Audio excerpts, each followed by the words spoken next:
今日咧會同大家講 Law of Total Probability 嘅。咁呢一個 law 咧，雖然個名好似好 pro 咁樣啦，但係其實我相信大家 more or less 都會知佢個原理或者用過，但係唔知原來你已經用咗噶啦。咁我而家就會解釋咩係 Law of Total Probability 啦。首先咧，我哋需要有一個 event 叫 A 咁樣啦，跟住咧我哋要有一 set B1 去到 Bn 啦，即係而家當有 n 個咁樣嘅 events 咧，佢哋係 mutually exclusive 同埋 exhaustive 嘅。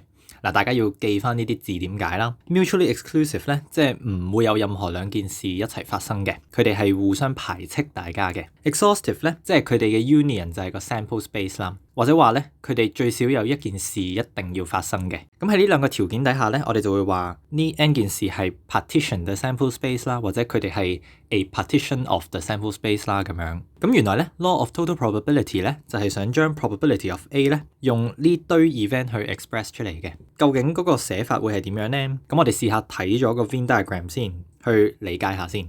咁咧，首先大家睇下 B1、B2、B3 去到 Bn 嗰啲先啦。你見到咧，啱啱好佢係凹凹陷咁樣咧，係 fill up 咗成個 sample space 嘅。咁即係反映咗佢哋 exhaustive 啦，同埋佢哋係完全冇重疊部分嘅，啱啱好間開晒，所以佢哋係 mutually exclusive 啦。咁你就好清楚見到咧 B1 至 Bn 就係一個 partition 啦。然之後咧，呢一度咧就有個 event 叫 A 嘅。咁雖然佢個樣有啲畸形啦，咁但係你會見到咧 A 咧係由 A 同 B1 嘅 intersection 啦 ，A 同 B2 嘅 intersection 啦 ，A 同 B3 嘅 intersection 啦，如此類推一路去到 A 同 Bn 嘅 intersection， 啱啱好由呢一堆嘢組成嘅。咁所以咧，我可以寫成係 A intersect Bi 啦，係由呢一堆嘢 union 出嚟嘅。咁所以我會寫 union from i 等於1 to i 等於 n 啦，即係 A intersect B1 呢一件事 union A intersect B2 呢一件事，一路 union 到去 A intersect Bn 呢一件事嘅。咁呢一個希望大家會睇到呢一個 fact 啦。咁另外咧，大家會見到咧 A intersect Bi 咧，佢哋係 mutually exclusive 嘅，因為嗰啲 Bi's 咧本身佢哋都係 mutually exclusive 噶嘛。咁你攞 A intersect B1、A intersect B2 等等咧，佢哋係細過 B1、B2 等等嘅，所以佢哋都一定係 mutually exclusive 嘅。咁佢哋嘅 union 嘅 probability 咧，就可以係加晒各自嘅 probabilities 啦。所以呢度咧個步驟就會係 P 跟住 A intersect Bi 啦。咁另外咧，因為上次我哋學咗應該上堂啦，我哋學咗 multiplicative rule 咧，你可以寫成咁樣嘅。咁但係當然呢個有個前提咧，就係嗰啲 Bi 咧，即係 B1 去到 Bn 嘅 probability 咧，都係大過0嘅。所以呢度咧就應該係 probability of B1 一路去到 probability of Bn 咧都要大過0嘅。咁咧第二行就可以成立啦，因為我需要 conditional on B1、B2 一路去到 Bn 咁樣咯。咁所以咧呢個咧就係我哋嘅 law of total probability 啦。我哋陣間咧就會做一條題目嘅，就關於捐血嘅。咁基本上咧條題目就係問你一個人佢會捐血嘅機會係幾多啦。咁但係原來咧，如果你係 O 型血咧，你捐血嘅機會可能係高過你係 AB 型嘅血嘅時候，你會捐血嘅機會嘅。即係嗰條題目係咁樣設計啦。咁喺呢個情況下咧 ，B1、B2、B3、B4 咧，可能就會係嗰個人係 O 型血嘅，嗰個人係 A 型血嘅，嗰個人係 B 型血，同埋嗰個人係 AB 型血嘅。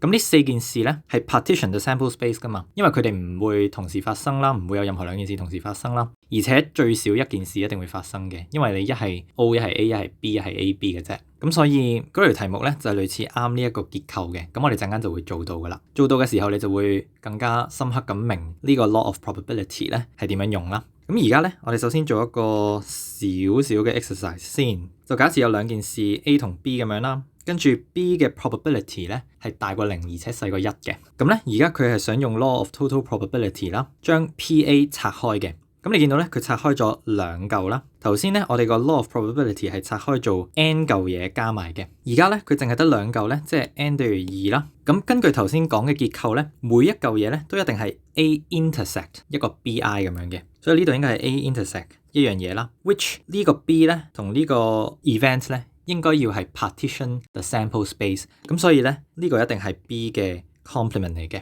咁呢個大家要睇到啦，兩件事嘅時候咧就會係 A intersect B 同 A intersect B 嘅 complement 啦。咁如果想用幅圖去睇咧，就即係可能呢個係個 sample space S 啦，跟住佢有兩個部分嘅，呢個叫 B1，呢個叫 B2 啦，跟住個 A 咧可能喺呢一度嘅。咁 A 嘅 probability 咧就係 A intersect B1 加 A intersect B2啦。只不過佢而家咧叫第一個做 B 啦，咁所以第二個咧就會叫做 B 嘅 complement 咯。OK， 好啦，咁跟住下面嗰句咧就係變成用 multiplication rule 啊嘛，咁所以咧呢一度就會係 A conditional on B 乘 PB 啦。咁後面嗰個咧就係 A conditional on B complement 乘 PB complement 啦。嗱，咁呢兩個咧係 well defined 嘅，因為 B 嘅 probability 係大過0啦，咁呢個就冇事啦。跟住呢一個咧 B complement 咧，因為係一減 PB 啊嘛，咁一減 PB 咧，因為佢細過1咧，所以一減佢係大過0嘅，咁所以呢個都 well defined， 咁所以呢樣嘢係寫得出嘅。咁呢條就係純粹用 law of total probability on two events 啦，咁呢個應該唔難明嘅，我相信。好啦，跟住第二條咧就係 prove that if A and B are independent，A 同 B 嘅 complement 咧都會係 independent 嘅。咁呢度我有個 note 咧，就係講緊如果你 prove 到呢樣嘢啦，即係如果你 prove 到 A 同 B independent 嘅時候咧 ，A 同 B complement 都會 independent 嘅話咧，其實你都會 prove 到 A complement 同 B 係 independent 嘅，因為你只需要將呢句嘢，首先你可以調轉講 B 同 A 都係 independent 啦。咁 B 擺喺度 ，A 擺喺度咧，就即係 B 同 A complement 都係 independent 咯，所以你就 claim 到呢樣嘢啦。咁點解都 claim 到 A complement 同 B complement 係 independent 咧？因為你可以擺呢個落呢度，跟住呢個同呢個一樣啦，所以就 A complement 同 B complement 都 independent 嘅。所以如果你 prove 到呢個 A 同 B 係 independent， 等 A 同 BC 係 independent 嘅話咧，咁你就 prove 埋呢兩個噶啦，基本上。所以而家我哋嘅問題就淨係 prove 呢個啦。好啦，咁點樣做到呢樣嘢咧？其實我哋係會用 law of total probability on two events 嘅，我哋會用翻頭先呢個嘅。咁我哋點樣做咧？首先我哋真係寫翻個前設先 ，suppose A and B are independent events 先啦，即係當個 if 嗰個係 true 先。咁我哋要做到一堆嘢，跟住要講到佢哋兩個咧都係 independent 嘅。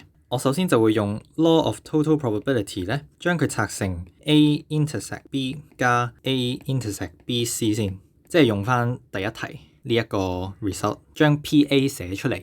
我呢一度咧，我就會再用 PA intersect B 係等於 PA PB 啦。呢個咧係因為 A 同 B 係 independent 嘅，咁我先可以咁樣拆噶嘛。然後咧我再加 PA intersect BC 啦。好，跟住咧好簡單嘅啫，我只需要將呢個咧搬去左手邊啦。